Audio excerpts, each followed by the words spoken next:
What's up, everybody, and welcome to ITG Daily, the show that brings you the hottest in gaming news. I'm Drew Bolsa. You can find me on Twitter at ArtisticGamer28, and that's the one, the only. It is Scott Savage. You can find him on Twitter at Savage. Scott, happy Friday. Oh man, it came up quickly, but that's because it's just been a blur of games for me this week. Oh man, I can't wait to get into the games we have coming up for review. It's going to be a hot couple weeks, buddy. There's lots on the go. But everybody can be joining us live right now over on twitch.tv/theofficialITG, as well as YouTube at Inside the Game Official. You can't join us live, hit us up later. InsideTheGame.ca, podcast services, and TV streaming networks around the globe. Scott, coming up on today's show, never before seen gameplay of EA's canceled Star Wars 1313 shows its head. Man, what could have been? Ubisoft. Yeah, I do. I hear you. I hear that one, dude. Long time ago, that was disappointing. Ubisoft will be shutting down Hyper Scape, and Ubisoft pays tribute to a past legend, which is one of the coolest things I think to see actually come out of this year's whatever you want to call this year. we're gonna hurt the heart a little bit and then fill it up. Yes, yeah, dude. I was reading that article this morning, and even I was getting a little teary-eyed. That was a hard one to swallow. That one sucks. Yeah. But let's go into what really does suck right now too. Is Star Wars 1313. New unseen gameplay shows Boba Fett giving chase. Man, on Coruscant. I was close. I was getting there. This comes from Wesley LeBlanc over at Game Informer. Star Wars 1313 is basically a relic of the past now. It was first announced way back in 2012, Scott, at E3. Oh, man, that's 10 years ago now? Coming up on 10 years? Holy. It looked great, still think too. about this game every time Star Wars comes up. Absolutely, we do. That's the biggest thing. We always talk about this game and what the future could have been for this title and what happened and why is it gone, and that's the biggest thing, right? However, anyone familiar with the history of 1313 knows that 2012 was also the year that we officially saw the title. Of course, gameplay and details from it have continued to leak over the years, and today is another one of those days where we learn something new about it. That's because new and unseen 1313 footage was leaked online just a day after the latest episode of the Book of Boba Fett. No less, which held a surprise for Star Wars video game fans. This time, the footage features Boba Fett chasing after some people on the advanced Jedi headquarters city of Coruscant. And like previous 1313 footage that's leaked online, it's clearly a work in progress, or rather a snapshot of what was once a work in progress. It looks great though. Dude, what? It does. Oh, man. Well, even graphically for something that came out in 2012, it doesn't appear to be that old to me, to my eyes anyways. I'm losing a little bit of resolution as the time goes on. But no, I see that it's definitely a 2012 title with a work in progress. But, well, if you take a look at today's games, man, you compare the two. But dude, it's 20. That was 10 years ago. 10 years ago. There isn't 1 million blades of grass in the footage. No. So that's kind of maybe what the giveaway is. But man, this is the one time of a leak that I actually support. Just because this game, if this was a leak ahead of a surprise reveal or something, that would be a different story. Not a fan in that case, but never. I want to see what could have been. Oh, man. It just illuminates a little bit more of an unfortunate situation. It was just at that time though, in 2012, I remember watching part of the trailer, the gameplay reveal at E3, and I was like, man, this looks cool. Like, really a different turn. Dude, it's still, if they came out with this game today, now obviously they have to do a lot of work, but right, if they were to relaunch 1313, get it back into development, I don't know why it's not, because everybody's looking for another single player Star Wars game. Dude, we're getting the hype has swollen around it. Absolutely. It's been something that fans have been clamoring for 10 years now, wanting this game. EA's like, nah, we're going to shut it down. I'm not sure what's going on. Amy Hennig had a part of this. So if you're a fan of Amy and her work, Uncharted, just covered Uncharted, Legacy of Thieves collection. You can check out my review right now over on a YouTube channel, InsideTheGame.ca. But dude, it's her work. Like, this is the thing. You know the story is going to be good. You know the story is going to be there. It's going to have cinematic set pieces. And it's going to tell a story that we probably have never seen still to this day in Star Wars. Yeah, the closest you can get, I think, is Star Wars Bounty Hunter. And that game is about 20 years old now on GameCube. Oh, man. One of my most prized GameCube collection pieces, actually. But sure. This appears to have been some sort of a spiritual successor. They were at least playing around with the ideas of hunting bounties. Oh, so cool. Like Bounty Hunter. Yeah. But it just never came of it. And from what I understand, Bounty Hunter was one of the most popular games at the time. This kind of certainly remembered fondly. This kind of reminds me of Prey. Remember Prey 2 when it was first announced? Oh man, it does actually. And then very similar. Right? And then that one disappears. That one just goes by the wayside. They rehashed out what Prey 2 was going to be. I'm dying, Scott. Excuse me. I'm going down. But the potential of what this game could have been is a heartbreak. Scott, you got to take the next one so I can get a drink of water. I'm dying. Oh, we have Ubisoft unfortunate news for any fans of Hyper Scape. It appears there's not many out there, but we jumped into it upon launch, and it was something that I saw a lot of potential in. And it seems to be pretty unrealized, though. This is Dave Carousel on PSU goes further into this. Ubisoft has decided to shut down their Battle Royale Hyper Scape, effective April 28th of this year. The publisher made the announcement via the game's official website through a short and concise blog post. I have the quote here. Contenders, we have made the difficult decision to end development on Hyper Scape and shut the game down as of April 28th. We set out to create a vertical, close quarters and fast-paced shooter experience. Yes, it was. And we are extremely grateful to our community for joining us on our journey. We will be taking key learnings from this game into future products. To the Hyper Scape community, thank you for your passion and dedication to the world of Neo Arcadia, both inside and outside of the game. Your devotion to the game we built will always be cherished. Reach out to us if you have any questions.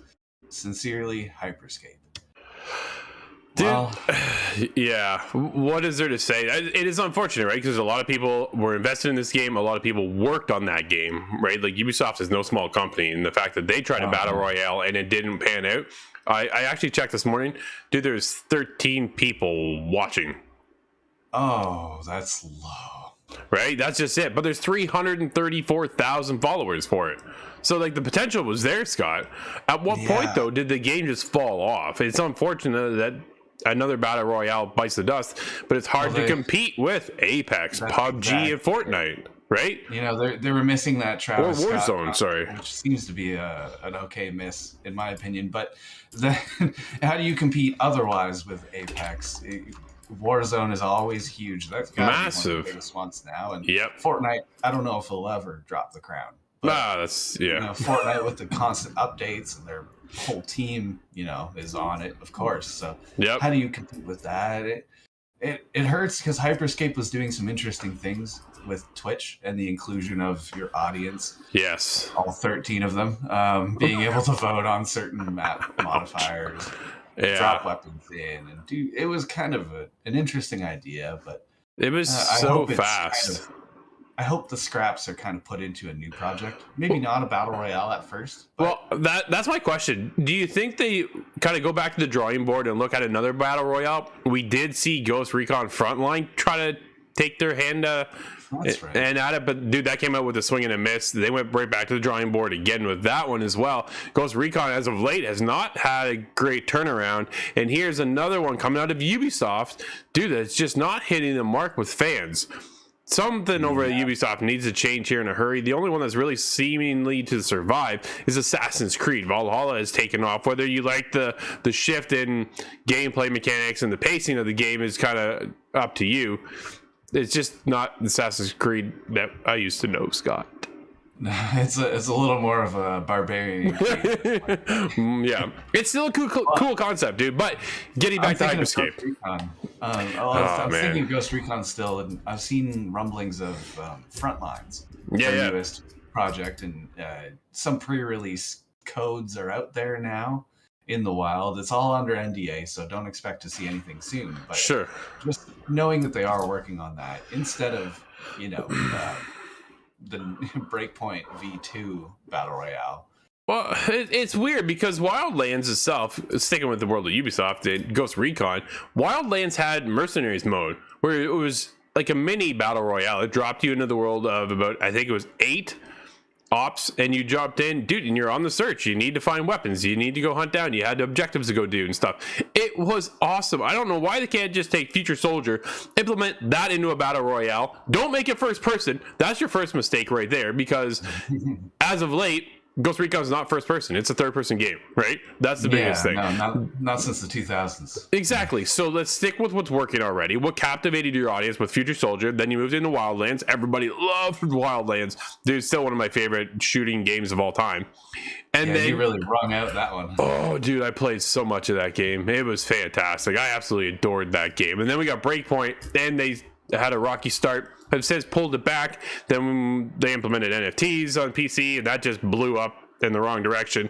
And now we're into this part of it. And then they launched Ghost Recon Frontline. Dude, I'm heavily invested in the Ubisoft, but the way they've been going lately kind of makes you question what's up with Ubisoft and kind of their decisions with their games. But one of the games that are doing well and hitting home, Scott, is Ubisoft pays in-game tribute to fallen player. Game publisher Ubisoft has paid tribute to former player Michael Kickstar Stockley, who died in October. I can't read this without crying, I'm going to be honest. So I'm going to pass on this one. Kickstar is now paid tribute to a plain plaque. There's a plaque with his name, his signature, in the playing level. Playing, if you're seeing pro level, it's just not meant to be there at a higher level, but it is in there. And dude, he literally wiped out a team within 8 seconds. Yeah, he's known for having some pretty legendary plays, and yes, he was definitely really adored by the entire community at large. I remember hearing the news of this, and dude, it still hurts. It really broke up a lot of people in the scene and just fans of the games. It's just actually a really sad story. It is nice that people have come around, kind of memorialized him, and he's lived on in a lot of different memory. But it's just what do you do? He was a former Rainbow Six esports player, probably one of the best, turned commentator, and then in October was unfortunately in a car accident. That was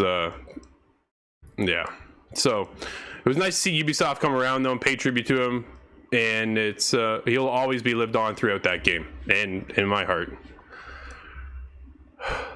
Seeing the general outpouring is just actually touching. It's not a feeling I've felt very often. Perhaps it's a little bit of kinship with car accidents. The unfortunate reality of that is the accidents don't happen when you expect them. No, that's for sure, Scott. But let's pick up the pace a little bit, buddy. Let's get on to some Warner Brothers reiterates that Hogwarts Legacy and Gotham Knights will arrive this year. Dude, I did not think this was ever going to happen. This comes from Ryan Leston over at IGN. It's official. Hogwarts Legacy and Gotham Knights are still coming this year. You gotta be kidding. Warner Brothers Media CEO Jason Kilar confirmed on Twitter that both games will be released later this year as part of the company's plans. Quote, "If you want to know what motivates us as a team, it's this mission," end quote, he said, alongside an image which states, quote, "to move the world through story," end quote. Quote, "This mission, this strategy continues in 2022, end quote," he added.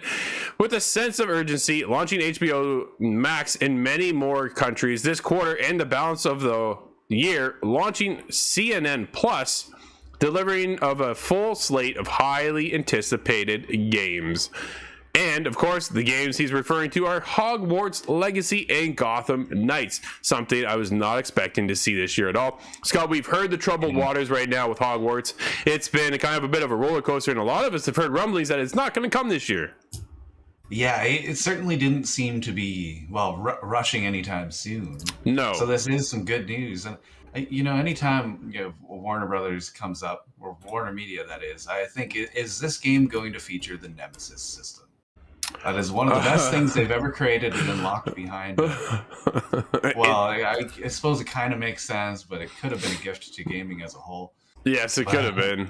But we've never seen it since Shadows of Mordor. Yeah. Like, it's been... Dude, when did that game come out? 4 years ago? 5 years ago? Maybe even longer? It is gone. We've never seen that system. Shadows of War being the newest one. I think they support it with DLC, but it wasn't... Sure. I don't think it's going anywhere now. No, it's unfortunate. It just vanished. But we'll see if they bring it back. Assassin's Creed to get hands on that Nemesis system. Can you imagine, dude? It'd be like Assassin's Creed 1 or 2 again, but in the modern era. Oh. So here's the thing. Right now, with Assassin's Creed, there is this other worldly, like, you talk about the Templars all the time, right? You get Assassin's Creed, you get the Assassins versus the Templars. It's been a battle since day one with Assassin's Creed. But you have these hierarchies within this, and you have targets you got to go take out. But, dude, if you mess that up, they only become stronger in Shadow of War and Shadow of Mordor. That it makes a lot of sense to have some kind of system like that, but you can't call it a Nemesis system because Warner Brothers patent that whole platform, and you can't do anything about it. Yeah. But either way, it was a great idea. It was a fantastic idea. Hogwarts Legacy was first announced at last September's PS5 event, with its official reveal trailer suggesting a 2021 release. But the game was delayed until 2022 in order to, quote, give the game the time it needs, end quote. The Harry Potter themed open world RPG is set in the 1800s and will allow custom characters to take part in magic lessons, potion brewing and sorting, hat ceremony, and even games of Quidditch. Gotham Knights. I know. Even Quidditch. Yeah, you can tell we're Harry Potter fans. Gotham Knights, on the other hand, is based on the classic DC superheroes. Also, originally set for a 2021 release, Gotham Knights was pushed back until 2022 to, quote, deliver the best possible experience for players, end quote. How many times, Scott, have we heard these statements come out, right? It's for the best possible, whatever. It's when the game is ready. It's give the game the time it needs. We get it. What do we call that? The guerrilla response? Because the game will take as long as it needs. I think that's the new trend will be no release date until quite later on in the project. But because otherwise you come out with one of these statements. Some people are comforted by it, myself, but other people are just frustrated. It's unfortunate. Well, it's a matter of, you want to announce your game, that's great. Shout out to ITG Parker. What's up, Nate? He's hanging out over there in Twitch. Just says hi. So that's the biggest thing is, dude, you want to announce your game, announce the game. Don't announce the release date. Right? Yeah. That's the catch. And I think a lot of it comes down to announcing the release date for investors' sake. And then it comes back to bite them because now we're into another delay, and then another delay, and another delay, right? And that's the biggest thing is delay. And people just get frustrated because we're all hyped on the game. Dude, I can't wait to try this game. I want to play it. This looks fantastic. We're huge Harry Potter fans. So I want to get into that world. It's been so long since we've had a Harry Potter movie. We know that other things are coming in all that world. So that's cool to see. But to get in there and have a solid game, oh man, I can't wait. But when you announce the release date and then you push it again and then push it again, I thought maybe we would see that this year. Then we heard rumblings that it's going to get delayed. I'm like, all right, cool. It makes a lot of sense. Whatever. We'll see it in 2023. I did not expect to think we were going to get Gotham Knights this year whatsoever. I thought that was just a write-off right now, and we'll see that whenever they're done.